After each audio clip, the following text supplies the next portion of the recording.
Hello, नमस्कार, सत श्री अकाल। मैं हूं विनय कुमार, आपका अपना दोस्त, आपका अपना मेंटर। स्वागत करता हूं आपका आपके ही इस YouTube चैनल पे।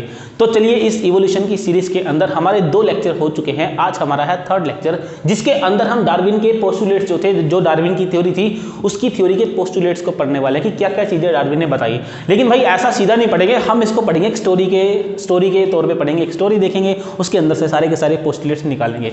भाई ऐसा है, आप सभी ट्री को जानते हो। भाई कोई भी ट्री होता है आपके आसपास, किसी भी ट्री को देखना, ये कोई ट्री है। जब भी इस ट्री का ब्रीडिंग सीजन आएगा, है ना, तो उस सीजन के अंदर ये क्या करेगा, बहुत सारे सीड्स को प्रोड्यूस करेगा। ये क्या करेगा, अपने आसपास बहुत सारे सीड्स को प्रोड्यूस कर दिया, बहुत सारे सीड को प्रोड्यूस कर दिया, और ये जो सीड्स होते हैं इसके आसपास ही गिर जाते हैं, है ना। ऐसे ही अगर आप देखोगे, कोई डॉग को देखते हो तो डॉग भी क्या करता है, जब भी उसका ब्रीडिंग सीजन आता है, उस डॉग के भी 5, 6, 7, 8 जो बेबीज होते हैं, प्रोजेनिस होती हैं। अगर आप फिश को देखोगे तो फिश का भी यही केस है, जब भी ब्रीडिंग सीजन आएगा उस टाइम पे फिश जो है बहुत सारे एग्स को रिलीज करती है ना। तो सेम केस फ्रॉग के अंदर है।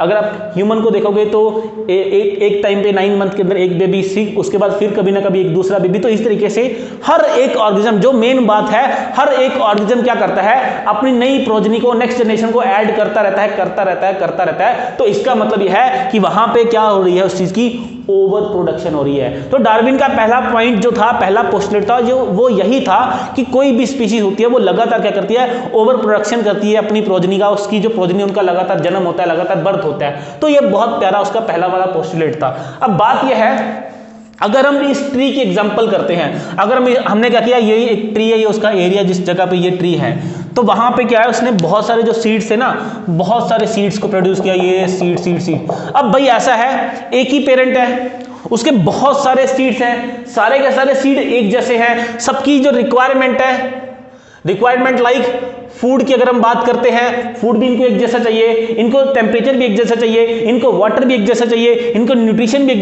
जैसा चाहिए, इनको सोइल के अंदर से मिनरल्स भी एक जैसा चाहिए। तो सब कुछ एक जैसा चाहिए। तो जब सब कुछ एक जैसा चाहिए तो ये आपस में क्या करते हैं, स्ट्रगल करते हैं। किसके लिए, अपनी रिक्वायरमेंट्स को पूरा करने के लिए क्या करेंगे, स्ट्रगल करते हैं, है ना। तो जब भी ये स्ट्रगल करते हैं, कंपटीशन करेंगे आपस में फूड के लिए। माल्थस ने क्या बोला था, माल्थस ने कहा था कि जो फूड होता है ना, वो अर्थमेटिक ग्रोथ करता है, और जो पॉपुलेशन होती है वो ज्योमेट्रिकली ग्रोथ करती है, लगातार डबल। तो वही सीन है, फूड तो इतना अवेलेबल नहीं है, लेकिन बहुत सारे सीड जो थे इस पेड़ ने प्रोड्यूस किए, उसके आसपास गिर गए। अब ये सीड्स जो है वो आपस में क्या करते हैं, कॉम्पीट करते एक दूसरे को। इसका मतलब कॉम्पिटिशन होगा।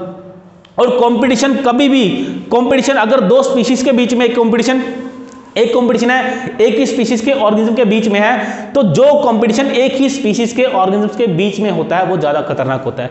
इसको क्या बोलते हैं, इसको बोलते हैं इंट्रा स्पीशीज कंपटीशन। चलिए आगे आते हैं। मतलब ये है, अगर ओवर प्रोडक्शन होगी तो उस टाइम पे क्या होगा, सारे के सारे जो सीड्स हैं वो ग्रो करने की कोशिश करेंगे। वो सारे के सारे सीड्स बेटा क्या करते हैं, स्ट्रगल करते हैं। तो डार्विन का जो दूसरा हमारा पोस्टुलेट था वो भी यहाँ पे कवर होता है कि बिल्कुल सही बात है, ये जो सीड्स हैं आपस में क्या करते हैं, स्ट्रगल करते हैं सर्वाइव होने के लिए। और नेक्स्ट देखते हैं, नेक्स्ट जो टॉपिक है ना, वेरिएशंस। देखो इसको मैं बहुत प्यारे तरीके से समझाने की कोशिश करूंगा। ये सीड्स है, अब जब ये सीड जर्मिनेट करेंगे, कुछ ऐसे सीड होंगे, बहुत अच्छे तरीके से सुनना, मान लो 1000 थे, लगभग 50 के आसपास ऐसे थे जो जर्मिनेट हुए, नो जर्मिनेशन, जिनकी जर्मिनेशन हुई नहीं, जो जर्मिनेट ही नहीं किए। इसके अलावा 100 के आसपास ऐसे थे जो वेरी फास्ट ग्रो, जिनकी जो ग्रोथ थी वो बहुत फास्ट थी। कुछ ऐसे थे जिनकी ग्रोथ बहुत कम थी, कुछ ऐसे थे जिनकी जो ग्रोथ थी नॉर्मल थी, कुछ ऐसे थे जिनकी हाइट बहुत ज्यादा थी, कुछ ऐसे थे जिनकी हाइट कम थी, जो ड्वार्फ थे। अब भाई मुझे एक बात बताओ, एक ही पेरेंट, उसके बहुत सारे ये बच्चे लगा लो, प्रोजनी लगा लो, है ना। एक काम करते हैं, एक छोटी सी एग्जांपल। हमारे घर के आसपास पता क्या होता है, हमारे घर के आसपास डॉग तो होते ही होते हैं, है ना। मान लो ये कोई डॉग, ये मेल डॉग है, ये फीमेल डॉग है। जब ये आपस में रिप्रोड्यूस करेंगे तो बहुत सारे बेबीज उनके, मान लो ABCDE, मान लो 5 बेबीज हुए। अक्सर ऐसा होता है कि इन 5 में से एक की तो होगी डेथ होगी, किसी भी रीजन से हो सकती है, उसको किसी प्रीडेटर ने नहीं खाया, उसकी वैसी डेथ होगी। अगर आप इन 2 को देखोगे, ये 2 जो होते हैं ये थोड़े से क्या होते हैं, लेजी होते हैं। ये जो होता है ये एक्टिव होता है। और उनमें से ना एक डॉग, एक छोटा सा पपी ऐसा होता है जो बहुत ज्यादा एक्टिव होता है। ये क्या है, हाइपर एक्टिव। ये क्या है, हाइपर एक्टिव है ना। तो ये हाइपर एक्टिव है। अब ध्यान से देखो, मेल फीमेल है, एक ही स्पीशीज है, सभी इनका ही डीएनए इन सभी ऑर्गेनिज्म के अंदर है। भाई जब सबके अंदर सेम जैसा डीएनए प्रेजेंट है तो एक की डेथ हो रही है, दो लेजी है, एक थोड़ा सा एक्टिव है, एक बहुत ज्यादा एक्टिव है, तो इनके अंदर ये डिफरेंसेस कहां से आई, ये वेरिएशंस कहां से आई? तो डार्विन का क्या मानना था? डार्विन का ये मानना था कि कोई भी पॉपुलेशन होती है ना, उस पॉपुलेशन के अंदर वेरिएशंस प्रेजेंट होती हैं। जैसे अगर हम सीड की बात करते हैं, इन प्लांट्स की बात करते हैं, तो कुछ प्लांट्स ऐसे होंगे जिनकी जो जर्मिनेट ही नहीं कर पाएंगे, कुछ ऐसे होंगे जो जर्मिनेट करेंगे, जर्मिनेट होने के बाद सूख जाएंगे, डेथ हो जाएगी उनकी, कुछ ऐसे होंगे जो बहुत ज्यादा ग्रो करेंगे, कुछ ऐसे हैं जो धीरे धीरे ग्रो करेंगे, कुछ ऐसे बहुत फास्ट ग्रो करेंगे, कुछ ऐसे जिनकी हाइट बहुत ज्यादा है, कुछ ऐसे जिनकी हाइट बहुत कम है। तो कहने का मतलब क्या है कि एक ही स्पीशीज की पॉपुलेशन के अंदर हमें क्या देखने को मिलती है? वेरिएशन देखने को मिलती है। इन्हीं डिफरेंसेस को डार्विन ने क्या बोला? वेरिएशंस, है ना। बस पंगा यही पड़ा था। जब डार्विन से यह पूछा गया कि भाई साहब हम आपकी बात से सहमत है, आपने जो बोला बिल्कुल सही बोला है, एकदम बिल्कुल सही बात बोली है, पॉपुलेशन के अंदर वेरिएशंस होती है, लेकिन आई कहां से? लेकिन डार्विन के पास इस चीज का जवाब था ही नहीं। तो डार्विन बस यहीं पे मात खाते हैं, डार्विन के पास इस चीज का जवाब नहीं था, क्योंकि डार्विन ने जो ऑब्जर्व किया वो बता दिया। लेकिन अगर मैं यही क्वेश्चन आपसे पूछूं कि बताओ वेरिएशंस क्यों आई है, तो झट से बता दोगे सर क्रॉसिंग ओवर होती है, सर जो इंडिपेंडेंट असॉर्टमेंट है ना, सेग्रीगेशन फॉलो होता है, लॉ ऑफ सेग्रीगेशन है यहाँ पे, तो आप तो बता दोगे, क्योंकि आज हमारे पास वो सारी की सारी टेक्निक्स हैं, हमने स्टडी करी है, हमें पता है। लेकिन उस टाइम पे, जिस टाइम पे कोई टेक्निक थी भाई, उस टाइम पे डार्विन ने ये चीज हमें बताई थी, तो बहुत अच्छी बात है, बहुत प्यारी ऑब्जर्वेशन थी डार्विन की। उसके बाद बात करेंगे नेक्स्ट पॉइंट की, सर्वाइवल ऑफ द फिटेस्ट। इसको थोड़ा सा समझेंगे। देखो अगर हमें फिट टेस्ट की बात करनी होती है ना, तो फिट टेस्ट को हम दो तरीके से देखते हैं। अगर हम इकोलॉजिकल पॉइंट ऑफ व्यू से देखते हैं, देखेंगे, पहले मैं काम करता हूं, लिख के बताता हूं। जैसे मान लो ये एक ए ऑर्गेनिज्म है, ये बी है, ये सी है, ये डी है। बहुत अच्छे से सुना।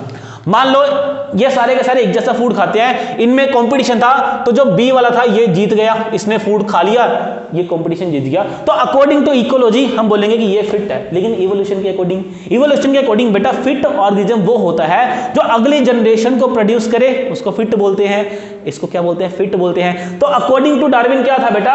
ऐसा ऑर्गेनिज्म जो उस पॉपुलेशन के अंदर बहुत ज्यादा एक्टिव होगा, जिसके अंदर अच्छे जीन्स होंगे, जिसको फीमेल के द्वारा सिलेक्ट किया जाएगा या मेल के द्वारा सिलेक्ट किया जाएगा। इसको हम पढ़ेंगे ना आने वाले टाइम में, सेक्सुअल सिलेक्शन जब टॉपिक पढ़ेंगे ना तब पढ़ेंगे। तो उसको उसको क्या किया जाएगा? जो फिट होगा वही वही क्या करेगा? अगली जो जनरेशन है उसको पॉपुलेशन में ऐड करेगा। तो भाई उसको हम बोलते हैं सर्वाइवल ऑफ द फिटेस्ट, है ना। तो इतना कुछ कर लिया डार्विन ने। अब नेक्स्ट पॉइंट हमारा क्या बचता है? तो नेक्स्ट पॉइंट है हमारा ओरिजिन ऑफ न्यू स्पीशीज। अब इसको समझने की कोशिश करेंगे। देखो ध्यान से, सारे बोर्ड पे बहुत अच्छे से देखने की कोशिश करना भाई, बहुत मेहनत लगती है वीडियो बनाने में, है ना। अब देखिए भाई, ये एक पॉपुलेशन थी, देखो ध्यान से, ये एक पॉपुलेशन थी, है ना। तो इसकी पॉपुलेशन की ओवर प्रोडक्शन हुई बहुत सारी, तो इसकी होगी ओवर प्रोडक्शन, पॉपुलेशन का साइज क्या हो गया? बड़ा। हमने फर्स्ट पॉइंट को फॉलो कर लिया। उसके बाद अगर हम नेक्स्ट बात करते हैं, देखो ध्यान से, अगर हम नेक्स्ट बात करेंगे तो इनके अंदर बहुत सारे जो ऑर्गेनिज्म है वो स्ट्रगल करेंगे, है ना। उसके बाद कुछ के अंदर वेरिएशंस देखने को मिलेंगी। फिर जो फिट होगा वो अगली जनरेशन में जीन्स को ऐड करेगा, जीन को इनहेरिट करेगा, जीन को ट्रांसफर करेगा, है ना। उसके बाद ऐसा हो सकता है कि भाई यहाँ पे एक नई स्पीशीज बन जाए। उसके बाद क्या हो सकता है कि भाई अब चांसेस हैं कि ओरिजिन ऑफ नई स्पीशीज, यहाँ पे न्यू स्पीशीज बन जाए। लेकिन अभी भी कोई गारंटी नहीं है कि नई स्पीशीज बनेगी है नहीं बनेगी। इसके पीछे भी रीजन है बेटा। तो डार्विन के ये जो 4 पोस्टुलेट्स है ना, इनको करने के बाद भी कोई गारंटी नहीं है कि नई स्पीशीज बनेगी या नहीं बनेगी। क्यों गारंटी नहीं? देखते हैं।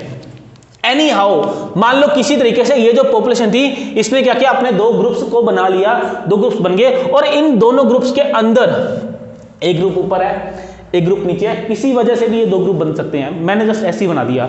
तो मान लो ये जो 2 ग्रुप के अंदर जो पॉपुलेशन के मेंबर थे, इस वाले पॉपुलेशन के जो मेंबर थे वो इनके साथ मीटिंग नहीं करते थे, इस वाले जो मेंबर थे वो ऊपर वाले के साथ मीटिंग नहीं करते थे। तो ऐसा हो सकता है कि टाइम के साथ ये पॉपुलेशन अलग ग्रो करेगी, ये अलग ग्रो करेगी, इसके अंदर भी वेरिएशंस आएंगी, इसके अंदर भी वेरिएशंस आएंगी, और इन फ्यूचर जब इनको एक किया जाए तो ये आपस में रिप्रोड्यूस कर ही ना पाए, तब हम बोल सकते हैं कि एक नई स्पीशीज बनी। उसके बाद भी नेचर उसको क्या करेगा? सिलेक्ट करेगा, है ना। तो इस चीज को बेटा क्या बोलते हैं? Reproductive isolation. है ना। तो ओवर प्रोडक्शन भी होगी, स्ट्रगल भी हो गया, वेरिएशंस भी आ गई, सर्वाइवल ऑफ द फिटेस्ट भी हो गया। उसके बाद भी अगर दो उस पॉपुलेशन के ऑर्गेनिजम्स के अंदर अगर रिप्रोडक्टिव आइसोलेशन आएगा तब जाके नई स्पीशीज बनेगी, अदरवाइज नई स्पीशीज जो है वो नहीं बनेगी, है ना। और नई स्पीशीज बनने को हम क्या बोलते हैं बेटा, नई स्पीशीज बनने को हम बोलते हैं स्पीशिएशन। इसको हम क्या बोलते हैं, speciation. So the process of formation of new species is called speciation. और जब नई स्पीशीज बनेगी ना तो उसके ऊपर भी नेचुरल फोर्स लगेगी, तब देखेंगे भाई उसके ऊपर नेचुरल सिलेक्शन, उसके ऊपर भी कौन सी फोर्स लगती है, नेचर की फोर्स लगेगी, उसका भी नेचुरल सिलेक्शन होगा। तो इसका मतलब क्या है, आने वाली वीडियो में हम जो टॉपिक्स कवर करने वाले हैं, नेक्स्ट वीडियो में हम पढ़ेंगे बेटा स्पीशिएशन को, उसके बाद नेक्स्ट वीडियो में हम पढ़ेंगे नेचुरल सिलेक्शन को। तो वीडियो अच्छा लगे लाइक कीजिए, शेयर कीजिए अपने दोस्तों के साथ। Thank you for joining this session, take care, good bye, Tata.